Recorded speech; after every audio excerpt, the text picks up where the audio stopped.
මම උඩ තට්ටුවේ බැල්කනියට වෙලා බලන් හිටියේ අහස දිහා නෙවෙයි අල්ලපු ගෙදර දිහා. හෝ මගේ මහත්තයා රෝහන් බිස්නස් වැඩවලට නුවර ගිහින් දවස් 2ක් වෙනවා. මේ ලොකු මාලිගාවක් වගේ ගෙදර මම තනිවම ගෙවන ජීවිතේ කොච්චර කටුකද කියලා දන්නේ මේ බිත්ති 4 විතරයි. ඉතින් මගේ කතාව අහන්න කලින් channel එකත් subscribe කරලා වීඩියෝ එකටත් like එකක් දාන්න. අනේ please.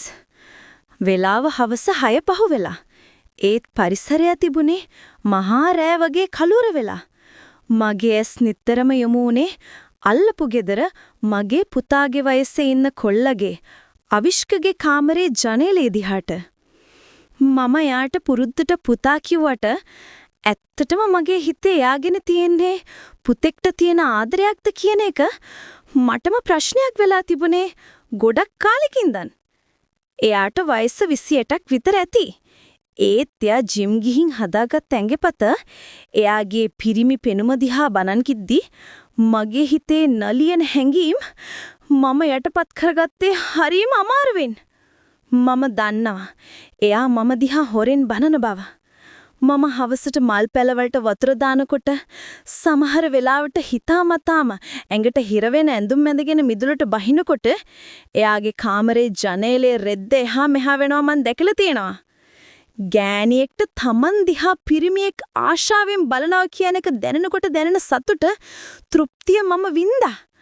මගේ මහත්තයාගෙන් මට නොලැබුණු ඒ අවධානය මම මේ බැල්මෙන් හෙව්වා. එදා මහ හයියෙන් හුලං හමන්න පටන් ගත්තා. ගස්වල අතු එකිනෙක ගැටෙන සද්දේ හරීම භයානකයි. එක පාරට මුළු පලාතම දෙදරලා යන්න අකුණක් ගැහුවා. මගේ පපුවත් එක්ක ගැස්සලා ගියා. ඒත් එක්කම ලයිට් ගියා. මුළු ගෙදරම ඝන අන්ධකාරයේ ගිලුණා. ඒ කළුවර මට ගෙනාවේ බයක් විතරක් නෙවෙයි, අමුතුම නිදහසක්. මම පල්ලෙහාට යන්න හැදුවා විතරයි ගේ පිටිපස්ස දොර පෙත්තෙන් සද්දයක් ඇහුණා. ඒක හුළඟට දොර වදින සද්දයක් වෙන්න ඇති.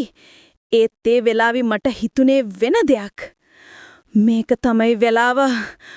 මගේ යටිහිත මට රහසෙන් කිව්වා. මට ඕන වුණා අවිෂ්කව මේ ගෙදරට ගෙන්න ගන්න. මේ බය මට හොඳ නිදහසට කරුණක්. මම හිතාමතාම ගෙදරට අඳින හරිම තුනි නයිටි එක පිටින් එළියට දිව්වා. කුඩයක් ගන්නවත් මම හිතුවේ නැහැ. මට ඕන වුණා මාව තෙමෙන්න දෙන්න. වැස්සට මගේ ඇඳුම ඇඟට ඇලිවා. මගේ සිරුරේ හැඩතල ඉස්මතු වෙනකොට යාගේ ඇස්වල ඇති වෙන්න බැල්ම දකින්න මට ඕන වුණා.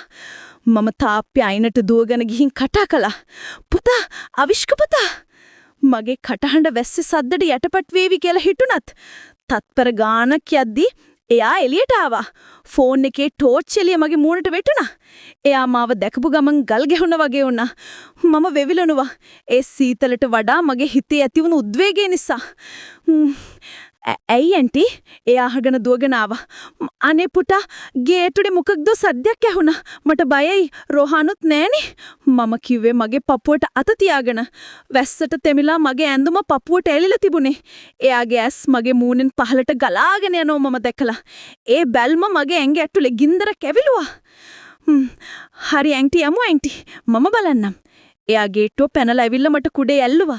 එයා මගේ ළඟින්ම යනකොට එයාගේ අත මගේ උරහිස්සේ ගෑවි නොගෑවි තිබුණා. ඒ ස්පර්ශය මට විදුලි සැරයක් වගේ දැනුණා. මම තවත් එයාට ළඟ වුණා. මට සීතලයි පුතා, මම බොරුවට කිව්වා. අපි ගෙදරට ආවා. ගේ ඇතුළ මහ අඳුරු ගුහාවක් වගේ. මට ඕනමුනේ මේ අඳුර දිගාටම තියාගන්න. පුතා පොඩ්ඩක් ඉන්න, මම ඉටිපන්දම පත්තු කරන්නම්. මම ඉටිපන්දම් පත්තු කළා. ඒ එළියෙන් එයාගේ මූණ පෙනුණා. එයා වටපිට බල මොකක්ද හොයනවා. මම දන්නවා එයා හොයන්නේ හොරෙක් නෙවෙයි, එයාගේ හිතේ තියෙන කුතුහලයට උත්තරයක් කියලා. මම තෙට ඇඳුම මාරු කරගෙන එන්නම් පුතා. මම උඩ කාමරයට ගියේ හිතේ ලොකු සැලස්මක් එක්ක. මම ඇඳගෙන හිටපු නයිටිය ගලවලා දැම්මා. කණ්ණාඩියෙන් මගේ ඇඟ දිහා බැලුවා. අවුරුදු 40ක් වුණාට මගේ ඇඟේ හෙඩේ තාම මැකිලා නෑ කියලා මට හිතුණා. මම තද රතු පාට සිල්ක් හවුස් කෝට් එකක් තෝරගත්තා. ඒක ඇඟට හරි පහසුයි වගේම ඕන වෙලාවක ලෙහන්නත් ලේසි. මම කොණ්ඩේ පිහ දාන්නේ නැතුවම පහලට ගියා. තෙත කොණ්ඩේ මගේ පිට දිගේ වැටෙද්දී පෙනුම තවත් කාමුකයි කියලා මම දැනගෙන හිටියා. මම පහලට එද්දී අවිෂ්ක සෝෆා එකේ වාඩි වෙලා හිටියා. එයා මාව දැකපු ගමන් එයාගේ ඇස් ලොකු වුණා. මම යාගේ ඉස්සරහින්ම වාඩි වුණා. බය වෙන්න දෙයක් නෑ ඇන්ටි. දොරවල් ඔක්කොම වහලා. එයා කිව්වා. එයාගේ කටහඬ ටිකක් වෙවුලනවා වගේ මට දැනුණා. තැන්ක්ස් පුතා. ඔයා නැත්තම් මම අද මැරෙනවා. මම කිව්වේ යාගේ ඇස් දිහා කෙලින්ම බලාගෙන. මම තේ හදාගෙන ආවා. අපි දෙන්න තේ බොන ගමන් කතාවට වැටුණා. එළිය අකුණු ගහන සද්දේ තාම වැඩි. හැම අකුණක් ගහන පාරටම මම බොරුවට ගැස්සිලා එයාගේ දිහා බැලුවා. පුතාට පාළු නැද්ද ගෙදරට වෙලා ඉන්නකොට? මම ඇහුවා. පාළුයි ඇන්ටි, ඒත් කරන්න දෙයක් නැහෙනි. මටත් එහෙමයි පුතා. රෝහන් හිටියත් එයා ඉන්නේ ආගේ ලෝකේ. මම මේ ගෙදර බිත්තිවලට කතා කර කර ඉන්නවා. මට සමහර වෙලාවට හිතෙනවා මම ජීවත් වෙලා වැඩක් නැහැ කියලා. මම මගේ හිතේ තියෙන ඇත්තම දුක එළියට දැම්මා. මට ඕන වුණා එයාගේ අනුකම්පාව දිනා ගන්න. එහෙම කියන්න එපා ඇන්ටි. ඇන්ටි තාම තරුණයිනේ. ඇන්ටි හරි ලස්සනයි. එයා එකපාරටම කිව්වා. ඒ වචන ටික මම කොච්චර කාලයක් බලාපොරොත්තු වෙන් හිටියද? මගේ මහත්යාගෙන්වත් මට ළඟදී එහෙම වචනයක් අහන්න ලැබිලා නෑ. මගේ හිත පිරුණා. ඇක්ටතුමිදි කියන්නේ මම දැන් වයසයි කියලා මට හිතෙන්නේ. මම ලැජ්ජාවෙන් වගේ බිම බැලුවා. නෑ ඇන්ටි, මම ඇත්තමයි කියන්නේ. මම කැම්පස් එකේ දැකපු කෙල්ලෙක්වත් ඇන්ටි තරම් ලස්සන. එයා ඒක කියද්දී ආගේ කටහඬේ තිබුණු අවංකකම මට දැනුණා. මම හෙමින් එයාට ලං වුණා. සෝෆා එකේ අපි දෙන්න අතර පරතරය අංගල් ගානක් වුණා. මම මගේ අත එයාගේ අත උඩින් තිබ්බා. එයාගේ උණුසුම මගේ අත දිගේ මුළු ඇඟටම පැතිරුණා. මම පුතා දන්නවද? මමත් ඔයා දිහා බලාගෙන ඉන්නවා. මම රහසින් වගේ කිව්වා. එයා ගැස්සිලා මගේ දිහා බැලුවා. මගේ දිහා? "ඕ, ඔයාගේ කාමරේ ලයිට් එළියට මම දකිනවා ඔයා ඉන්න විදිය. මට හිතෙනවා ඔයා දැන් පොඩි ළමෙක් නෙවෙයි කියලා." මම එයාගේ අත තදින් අල්ලගත්තා. මට සමහර වෙලාවට හිතෙනවා ඔයා වගේ කෙනෙක් මඩේ ළඟ හිටියනම් කියලා. මම එහෙම කියලා යාගේ ඇස් දිහා බැලුවා. ඒ ඇස්වල තිබුණේ කුතුහලයක් විතරක් නෙවෙයි, රාගයක්, පිරිමියෙක් ගැහණියක් දිහා බලන බැල්ම. ඒ බැල්ම මට ධෛර්යයක් දුන්නා. "ඇන්ටි, මේක එයා ගොත ගැහුවා. "ෂ්, කවුද දන්නේ? මම එයාගේ කටට ඇඟිල්ලක් තිබ්බා. අනික මට දෙන්න ඇන්ටි කියන්න එපා. මට දැනෙන්නේ මම ඔයාගෙන් ගොඩාක් කෑතයි වගේ." "එහෙනම් ශාමලි, මම ඔයාගේ ශාමලි." එයා මගේ නම කියද්දි මගේ ඇඟේ මල් පිපුණා වගේ දැනුණා. එයා වෙව්ලන අතින් මගේ කොණ්ඩේ අත ගෑවා. "ශාමලි, මම තවත් ඉවසගෙන ඉන්නේ කොහමද?" මම එයාගේ පපුවට තුරුල් වුණා. අවුරුදු ගාණක් වේලිලා තිබුණු මගේ හිතට මහා වැස්සක් වැස්සා වගේ. එයාගේ හදවත ගැහෙන සද්දෙ මට ඇහුණා. ඒක මගේ හදවතේ රිද්මයට සමාන වුණා. මට අද රෑ තනියම ඉන්න බෑ අවිෂ්ක. මගේ ළඟ ඉන්න.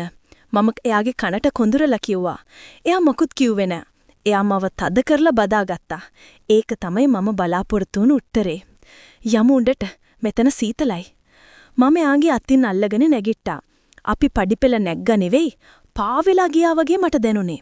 ඉටිපන්දම් එළියෙන් අපේ හෙවණැලි එකට බැඳිලා පෙනුණා. මම දන්නවා මම මේ කරන්නේ සමාජ සම්මතයෙන් පිට දෙයක් කියලා. ඒත් මේ මොහොතේ මට සමාජයක් ගැන වැඩක් නෑ. මට ඕනේ මගේ සතුට විතරයි. කාමරේට ආවම මම දොර වහලා ලොක් කළා. ඒ සද්දේ මගේ හිතට ලොකු සහනයක් ගෙනාවා. දැන් අපි දෙන්න විතරයි. මම ගිහින් ඇඳේ අයිනෙන් වාඩි වුණා. එයා ඇවිත් මගේ ළඟින්ම වාඩි වුණා. "ඔයා බය වෙලාද?" මම ඇහුවා. "ටිකක්. මේක හීනයක් වගේ." එයා කිව්වා. "මේක හීනයක් නෙමෙයි. මේක තමයි ඇත්ත." මම එයාගේ අත අරගෙන මගේ හදවත ගැහෙන තැනින් තිබ්බා. "දැනෙනවද?" එයාගේ ඇඟිලි මගේ සමේ වදිනකොට මට ඉබේම ඇස්පියෝනා. මම එයාගේ පැත්තට හැරුණා.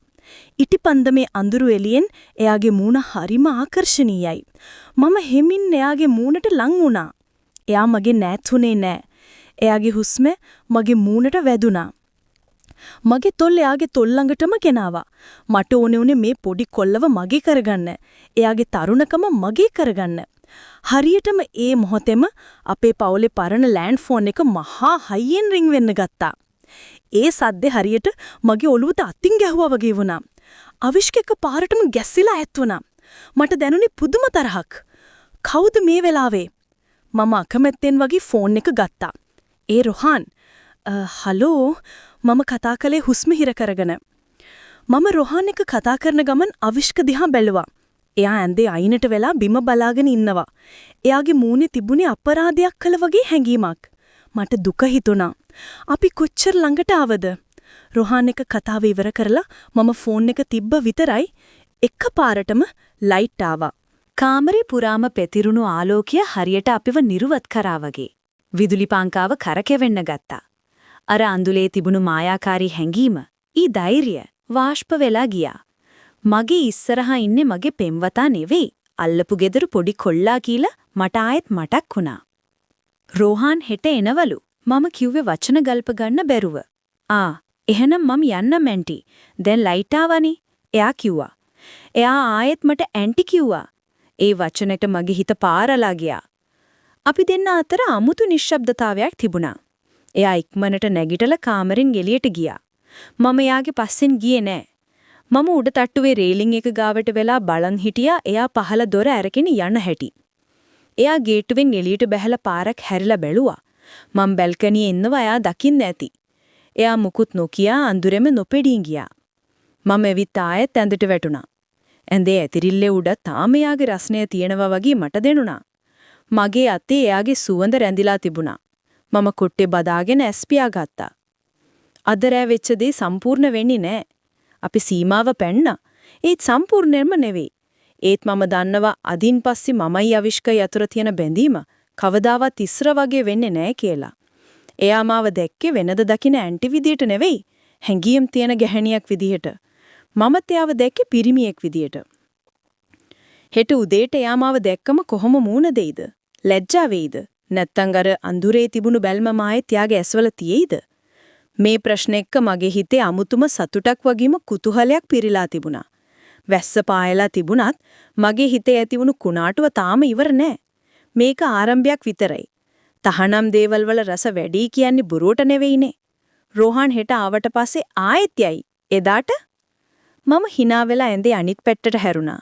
මගේ ජීවිතේට අලුත් වසන්තයක් ඇවිත් වගේ මට දැනුණා.